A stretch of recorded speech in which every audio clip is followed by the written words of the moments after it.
ববির দাদুর সঙ্গে তোমার কথা হয়নি? না। ওকে, তুমি একবার কথা বলে দেখো দাদার সঙ্গে। তিনি ববির সন্ধান তোমাকে না দিলে আমি তোমাকে দেব। হ্যাঁ, কিন্তু মানে আপনি তো বললেন না আপনি কে, আপনার পরিচয়টা দিলেন না তো। তোমার ফোনটা তো আমি আমার নাম্বার সেভ করে দিচ্ছি। তুমি প্রতিশোধ নিতে চাইলে জাস্ট আমাকে একটা কল করবে। ওকে, দাও ফোনটা, দাও। লক করে দাও।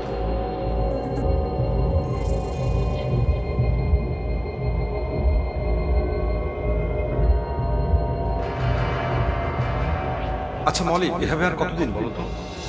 মানে দেখো, আমি মধ্যবিত্ত পরিবারের সন্তান। সংসারটাই আমাদের কাছে একমাত্র স্বপ্ন। আমি তোমাকে ভালোবেসে মনে মনে একটা সংসারের ছবি এঁকেছি। মাত্র এই কয়দিনে বিয়ের স্বপ্ন দেখে ফেললেন?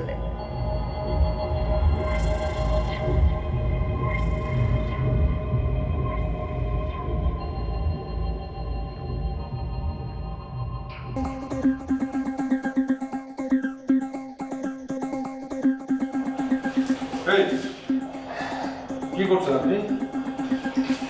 জায়গাটা অপবিত্র হয়ে গেছে, তাই সোনার উপর পানি ছিটাচ্ছি। সোনার পানি দিয়ে ইচ্ছা করতেছি। ফাজলামো করেন, যান ভিতরে যান।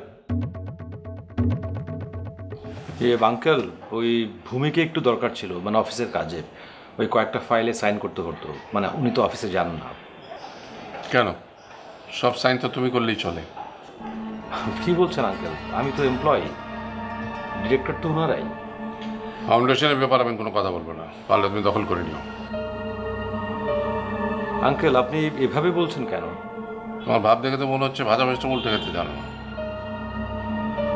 তোমার ভাই আর সব ব্যবসায় তো লস। কোম্পানির গুডউইল নষ্ট হয়ে গেছে, সেখানে আমার কি করার আছে? এর জন্য দায়ী কে?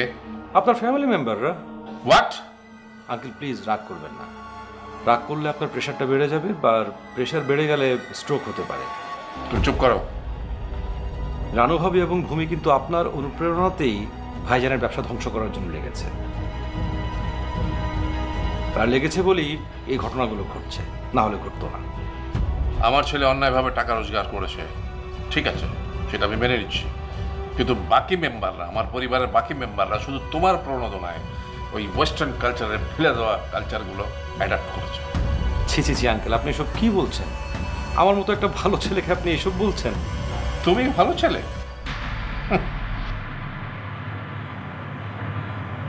তোমার জীবন থেকে ভালো শব্দটা অনেক আগেই মরে গেছে।